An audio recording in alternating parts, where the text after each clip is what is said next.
ngiye kubwira ni imyanya cyangwa ahantu hatanu hinjiza satani adakomanze utanabizi. Yego, aho niho dushaka kumenya. Umuryango wa mbere satani yinjiriramo utabizi no kutababarira.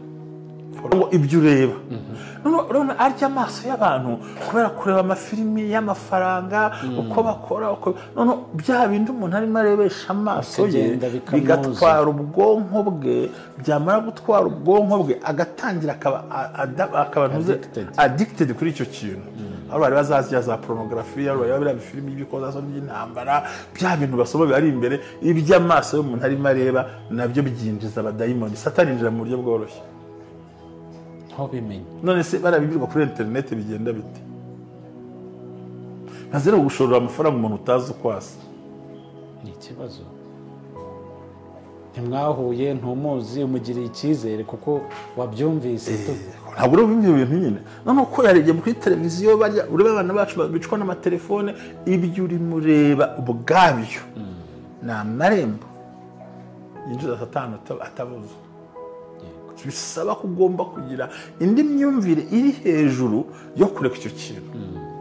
Kamuvuze wakumvise ariko nakumvise ibyaso by'ubusambanyi biva he by'amaso yarebye ibindi byinshi yarebye cyo gushaka kwiba amafaranga. Barabiganura urumogi usanga yabonye hari umuhari akajya mu kandi muri filime no binywera nk'ibyatsi utamenye kubera muri filime nta rumogi babanywa n'ubundi nawe ukabyigana. Nanyure biriya nanjye nigira ukuntu kandi bo ntabyo bakoze. Hari imyambaro bambara yo gukina amafilime ari ugasanga umuntu aha iwacu ayikubisemo nta na filime azahikinirwa akumva yatimbuyemo. Ese ntabwo uri umuntu wambaye umupira watse ngo you are dog n'ibindi byinshi cyangwa amadog hano yanditseho ngo giye ngo ndindaye ngahibaze beach cyangwa se barya kandi gapira ngo ndagakunda cyane ariko ibintu byanditse mu mugongo urabizi ariko ati wapi ntabyo nzi ndoro ahise akayambura ati naba atanzwe ndagenda yihishe. So rero ibyo urebesha amaso iyo utinze mu banyamagambo mena nkabo ibyo utinze uvuga nkabo nutinda koraho botse inyamuzaze kumbura nutinda nuri filime ibyo amaso kukururira bibi byose. Yego, bituma satani yinjira. Abona hakangaye hakabiri mo turagendana aha gatatu ni umwuka w'uburyarya. Uburyarya byo ni nk'inzu yubatse idasakaye itanatwikira itagira n'imiryango. Kuko indyarya ni umuvandimwe w'umwicanyi, ni murumuna w'umugome, ni mubyara w'umurozi, ni nyirasenge w'umuhemu, ni se wabo w'igisambo. ubwo indyarya yavamo icyo ari cyo cyose. Ubundi indyarya ibamo irimo ibintu byose ushaka ko ari umwicanyi. Rero iyo ufite umutima w'uburyarya muri wowe dayimoni bamuturanya adakomanze aba yinjira nk'uwinjiriwe, murahorana ahubwo. Bisaba ko uyu muntu hari uburyarya bundi byo kutakubwira aho mperere n'ibyo nkora, ariko hakabaho n'uburyarya bwo gufata Jerry nkamukurura nkamushyira amaboko y'abanzi be atabimenye akisanga mu maboko mabi. Mwamwene ndango birashiraho humura garagara ngo nta n'ikibazo kinahari ngo si iminsi 5 bakabara kure kwese kandi wazi neza ko ari imyaka 5. Yego, asibye ari makora afite misiyo yo kuza kuguhombya kaza gake gake atari mu kwizera nawe ukamutiza kamera ejo akayigarura akaza ayikora na maintenance akabiri yose abikora kuko butari ko ntombonye umwana mwiza naho kumbi itike yajagwarira umufuka. Bwa mbere ni sawa, kabiri ni sawa, gatatu agenda agiye itike yajagwari he umufuka cyagasigagurije muri Kigali gatatu. Ariko yaje niko kantu navuze ejo bundi nakavuze nuko atabonye kuri stati kavuga ngo oya ntiyigeze ahinduka na buhoro kuko nta muntu ujya uhindurwa nuko ndamubwiye, ahubwo yisanishije n'ibyo ushaka kugira ngo kureho ibyo agukeneyeho. Ubumwe bw'Abera Ministries, amavuta akandagira amateka, ubuzima bugahinduka iyerekwa ry'umushumba Reverend Ntambabazi Jean Baptiste ubwo yasengaga Imana yamuhishuriye abantu benshi batsikamiwe n'amateka mabi. Imana yamubwira ngo genda ubasuke amavuta ubuzima buhinduke nabo bahindurwa abandi. Ubumwe bw'Abera Ministries ntabwo ari idini, nta nubwo ari n'itorero, ni umuryango wakira buri muntu wese akabohoka. Buri muntu wese mu itorero abohejejwe muri byo. Ubumwe bw'Abera Ministries amavuta akangira amateka ubuzima bugahinduka. usuje ngo ikaze nanone ko Ubumwe bw'Abera Ministries amavuta akandagira amateka ubuzima bugahinduka. Wumve uguwe neza cyane. Amazina yanjye ni Jerry, ndagusuhuje aho uherereye hose mu Rwanda, hanze yo mu Rwanda, abantu badukurikiye bari mu bihugu bitandukanye ku isi yose turabasuhuje cyane. Mushumba waramutse neza? Ya naramutse ndashima Imana kuri uyu munsi wa gatatu iteka ari mu ruhande rwanjye. Imana igumugisha cyane. Twongera gushimira no ku Bumwe bw'Abera intsinzi twabonye ni ya twese. Dukomeze dushimisha abantu kandi buri muntu wese mu itorero agomize abohejejwe muri ryo rwose. Nyaboneka muntu ukurikira Ubumwe bw'Abera babarira ibintu wumva ubijyane mu rugo, bijyane mu itorero, babone ko hari impinduka yabonetse kandi ntibukire utagize ubushimisha mu buzima. Wadutuma wakwigirayo kandi neza ntikibagirane muri twebwe. Urakoze, Imana iguhe umugisha. Amen. Nishimiye kukumva cyane n'abantu bose badukurikiye barabyibuka nyine ko hari igihembo twahawe, ni ku bwabo ni ku bwacu kandi babigizemo uruhare cyane. Turabashimira cyane. Dukomeje ibiganiro byacu rero, n'ubundi mwumvise ko twatangiye icyumweru cy'ibintu by'ubwenge tugomba n'ubuhanga n'ubwenge, ariko tugomba gusobanukirwa muri ibi bintu by'umwuka kugira ngo tube mu mubiri muzima ushima Imana, uzira indwara, uzira karande, uzira imivumo, n'ukuntu twabyibohoraho byose tugakora bikemera, tugasenga bikemera. Uyu munsi waduteganyirije iki Mushumba? Urakoze cyane. Hano ndi buze gutinda cyane ku mpamvu z'ubwenge. Ndashaka kubwira abantu ahantu Satani yinjirira atakomanze, utamukinguriye, atanavuze, utagize gute, kandi akinjira ku ngufu ze ukisanga yageze imbere muri wawe mu nzu utabizi. Aguca muri humwe, nta komanga, ntamenyesha. Ni ahantu hatanu umwanzi yinjirira ukisanga yagusanze mu rugo rwawe. aho ni herero niho dushaka buriya baraza ngo dore mpagaze ku rugi ndakomanga. Uzumva izina akakingura, uzumva izina akakingura nzanjira dusangire. Ahandi mu Bayisiraheli cyangwa n'ibyo byose cyo kubaka mbikera bubakaga imidugudu bakayizengurutsaho urukuta bagashyiraho amarembo kugira ngo bakumire hinjira uwo bashaka agomba kwinjira. Ahantu ngiye kubwira ni imyanya cyangwa ahantu hatanu hinjiza Satani adakomanze utanabizi. Yego, aho niho dushaka kumenya. Umuryango wa mbere Satani yinjiriramo utabizi no kutababarira, forgiveness. Burya kutababarira ni ikiryango gikingurira abadayimoni n'abanye n'abadayimoni n'utwana twabo. Igiporutaye kinini cyane cyasamye utabizi. Kutababarira, kuko kutababarira harimo inzika, harimo kwangana, harimo umujinya, harimo guhora inzigo. Noneho iyo ufite umutima utababarira, forgiveness, ufite umuryango winjiza abantu. Niyo mpamvu uzasanga umuntu yarakaravuga ariko ikintu abakinguye, kuko imbabazi zishima hejuru y'ibitambo. Kandi singoma ngo ubabarire uwazigusabye cyangwa se ujye kuzisaba, ahubwo no kubabarira mu mutima. Hari umuntu gusaba imbabazi ntanakumva. Aho nigibona se kare wampemukiye ndamusaba imbabazi gute?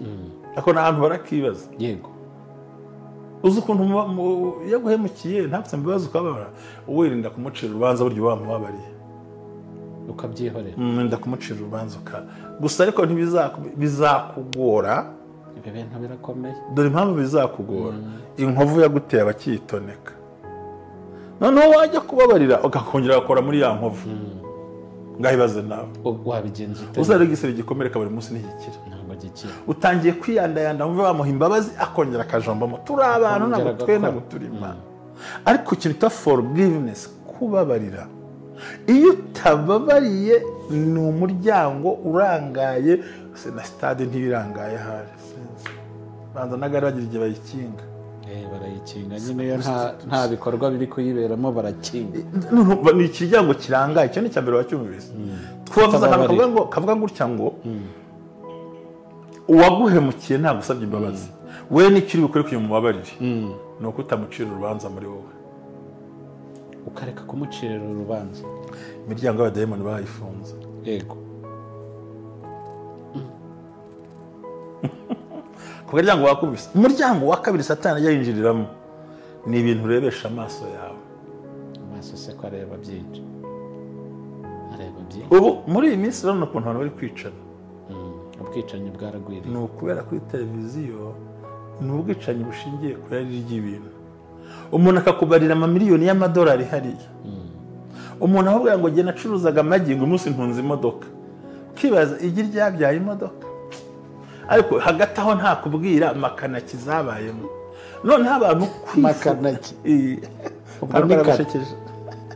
makanaki ntabwo yize, ntabwo nyiza, wajya umbwira uduterime twinshi. makanaki, dongoroni, utwo uduterime twose nagukuyeho.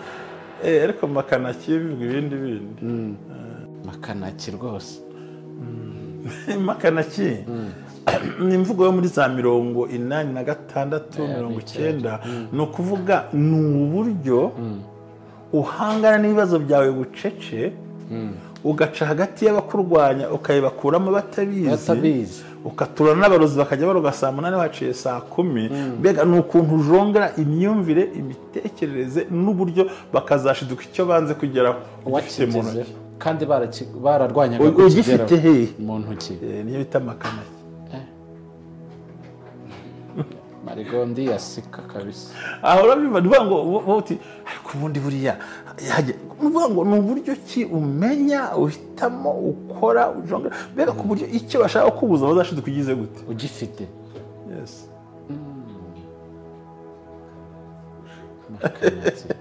nuvuga ngo ibyo ureba urabona arya amaso y'abantu kubera kureba amafilimi y'amafaranga, uko bakora, uko none bya bindi umuntu arimo arebesha amaso ye bigatwara ubwonko bwe, byamara gutwara ubwonko bwe agatangira akaba addicted kuri icyo kintu. aho bari bazazya za pornography, aho bari bari filimi y'ibikozazo by'intambara, bya bintu basoma bari imbere, iby'amaso y'umuntu arimo areba nabyo byinjiza abadayimoni. satani yinjira mu buryo bworoshye. aho bimenye none se barabibirwa kuri internet bigenda bite? ntazere gushorera amafaranga umuntu utazi uko asa. ni ikibazo. ntimwahuye, ntumuzi, umugiriye icyizere kuko wabyumvise. ntabwo uri ibyo bintu nyine. none uko yarebye kuri televiziyo barya, ureba abana bacu bicwa n'amatelefone, ibyo uri mureba ubwabyo ni amarembo yinjiza satani atabuza. bisaba ko ugomba kugira indi myumvire iri hejuru yo kureka icyo kintu. ukamvuze wakumvise ariko nakumvise. ibyaha by'ubusambanyi biva hehe? by'amaso yarebye ibindi byinshi yarebye cyo gushaka kwiba amafaranga. barabiganura urumogi, usanga yabonye hari umuhari akajya mu kandi muri filime no binywera nk'ibyatsi utamenye, kubera muri filime nta rumogi babanywa n'ubundi nawe ukabyigana. nanyuye biriya nanjye nigira ukuntu, kandi bo ntabyo bakoze. hari imyambaro bambara yo mu gukina amafilime, ariko ugasanga umuntu aha iwacu ayikubisemo nta na filime azahikinirwa, akumva yatimbuyemo. ese ntabwo hari umuntu wambaye umupira watse ngo you are dog, n'ibindi byinshi cyangwa amadoge. hano yanditseho ngo ngiye ngo ni indaya. yahibaze bici cyangwa se barya kandi gapira ngo ndagakunda cyane, ariko ibintu byanditse mu mugongo urabizi ariko ati wapi ntabyo nzi ahise akayambura ati ntabara atanzwe ndagenda yihishe. so rero ibyo urebesha amaso, iyo utinze mu banyamagambo umera nkabo, ibyo utinze uvuga nkabo, nutinda kure aho botsa inyama uzazikumbura, nutinda nureba filime, ibyo amaso akukururira bibi byose bituma satani yinjira. abona hakangaye hakabiri. mo turagendana aha gatatu ni umwuka w'uburyarya. uburyarya byo ni nk'inzu yubatse idasakaye, itanatwikira, itagira n'imiryango. kuko iryarya ni umuvandimwe w'umwicanyi, ni murumuna w'umugome, ni mubyara w'umurozi, ni nyirasenge w'umuhemu, ni se wabo w'igisambo. ubwo indyarya yavamo icyo ari cyo cyose. ubundi indyarya ibamo irimo ibintu byose ushaka ko ari nk'umwicanyi. rero iyo ufite umutima w'uburyarya muri wowe dayimoni wamuturanye adakomanze aba yinjira nk'uwinjira iwe, murahorana ahubwo. bisaba ko uyu muntu hari uburyarya bundi byo kutakubwira aho mperere n'ibyo nkora, ariko hakabaho n'uburyarya bwo gufata Jerry nkamukurura nkamushyira mu maboko y'abanzi be atabimenye, akisanga mu maboko mabi. mwene ngo birashira humura garega birangwa nta n'ikibazo kinahari ngo si iminsi 5 bakaba barakurekuye se kandi wazi neza ko ari imyaka 5. yego asibye ari makuru afite misiyo yo kuza kuguhombya, kaza gake gake atari mu kwizera nawe ukamutiza kamera ejo akayigarura akaza ayikorera maintenance akabiri byose abikora kuko butari ko ntombonye umwana mwiza, naho kumbi itike yaje agwarira umufuka. bwa mbere ni sawa, kabiri ni sawa, gatatu agenda agiye itike yaje agwariye cyagasigagurije muri Kigali gatatu. ariko yaje niko akantu navuze ejo bundi nakavuze nuko atabonye kuri stati kavuga ngo oya ntiyigeze ahinduka na buhoro kuko nta muntu ujya uhindurwa nuko ndamubwiye, ahubwo yisanishije n'ibyo ushaka kugira ngo ukureho ibyo agukeneyeho, nabibona uzamubona. yisanishije n'ibyo ushaka, n'ibyo ushaka kuvuga uti sishaka bene ibi bintu, nawe yemera kwisanisha nabyo kuko hari icyo ashaka ntakibona, azakomeza abe wa wundi.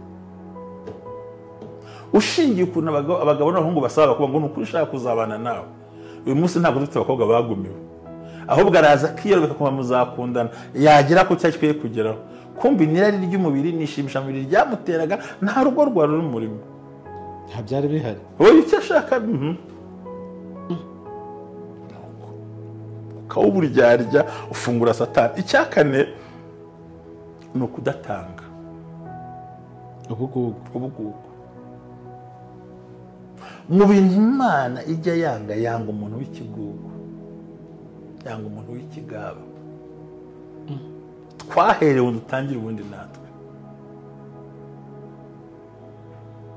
we are here to serve the people, not to be served by the people. ubwo biri butujyane ukwiye guhabwa n'indi mu buryo twe ntabwo turi hano kugira ngo abantu baduhe, turi hano kugira ngo tubahereze twebwe, ubundi niyo principe. kuko numpa nanjye ndazamba. none se abantu bakunda bivugwa ko bakunda kugira ubuntu bwinshi cyangwa se batanga cyane ngo bakunda guhemukirwa cyane, rono of course. ariko wowe ntabwo uhaye umuntu uhaye Imana. yego erega kudatanga n'ibintu byinshi, hari kudatanga iby'umugisha ku buzima bwawe, hari kudatanga iby'imisoro ya leta, hari kudatanga ibyo mu rusengero wemerewe, hari no kudafasha abagowe, abari mu ngorane. ukuri ni ukuri. ariko je Imana izakumerera amafaranga nubwo twaba duke, ariko ntibukire Imana izagufashe mu buzima. nibura uzajye wiyaranje, hagira umuntu ugurira irindazi ariko avuga ati nibona ndashima Imana ya Jerry uyu munsi nari ikintu narabuze.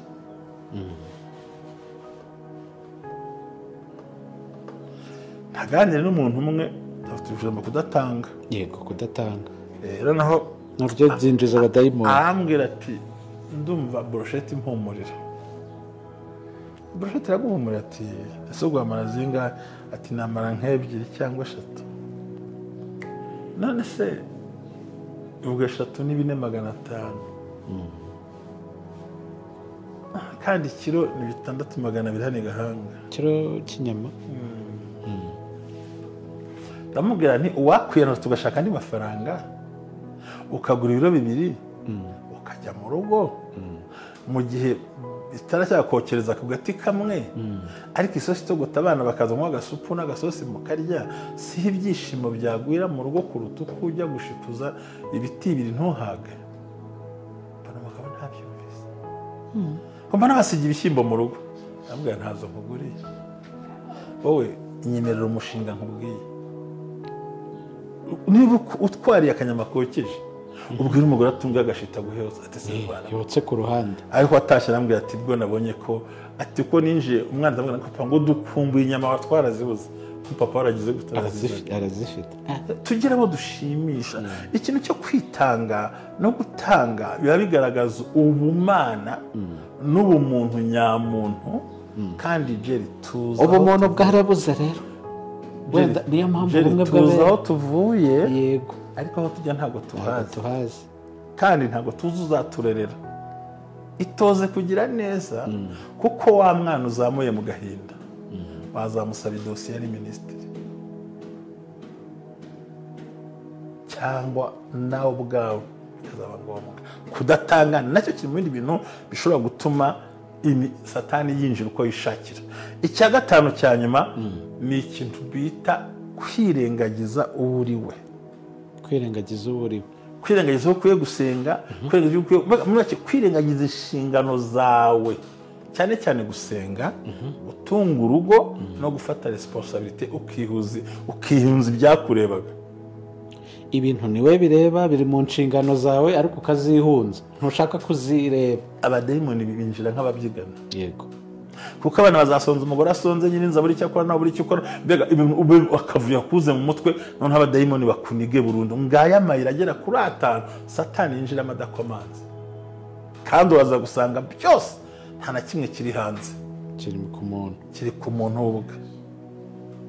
Ubwo rero dukomeje ahantu wahereye, nasanze ko dayimoni zigiye zidufite tu, ahubwo turaziyambura gute? Icyambere ugomba kubabarira, twabisobanuye. Kabiri, ugomba kureka kureba ikintu cyose cyagutwarira umwanya, cyane amafilimi, amavideo, amatelefone, biriya bintu tinda bigatwara ubwonko, ukisanga mu cyaha. Yego. Cyangwa ntiwicare mu nteko y'ababi, aho bagambana ntukajyemo, babeshyirana ntukajyemo, bavuga ntukajyemo, ntukajye uterana kuvuga umuntu, ujye uterana mu kuvuga imishinga. Ntukajye uterana bavuga umuntu, uterana bavuga imishinga. Aho bavuga abantu se kariho henshi. Uzarebe abantu iyo bateranye ari 3 cyangwa 4 barenze se ari 2, usanga inkuru ari undi muntu, kandi uwo muntu ntabwo aba ari aho ngaho cyane, aba ari ahandi. Ibyo bikwereke ko ukimara guhaguruka nawe hita uba topic, ukajya no top. So urumva aho hantu ukabihunga, nta n'impamvu. Reka kureba ibyo bintu byose, reka ibintu by'uburyarya, ubwira umuntu ngo no cyangwa yego. Ikindi kudagerageza kumenya ko gutanga 4 ijambo gusenga ntukabyirengagiza, kubura gusenga byirukana abadayimoni mu buryo bukomeye. So Imana ibampimuje mu izina rya Yesu, n'iminota yuzuye simbizi ntashaka gutinda kuri bino bintu. Ni imiryango 5 Satani akunda kunyuramo yinjira arwanya buri muntu. Ibi byose tuvuga ni hawe cyangwa ni uburyo ubasha kurinda amasezerano n'inzozi wagiye urota kugira ngo ugere ku masezerano yawe. Ntabwo ibi bintu upfa kuza nk'imvura. Yego. Urabiharanira.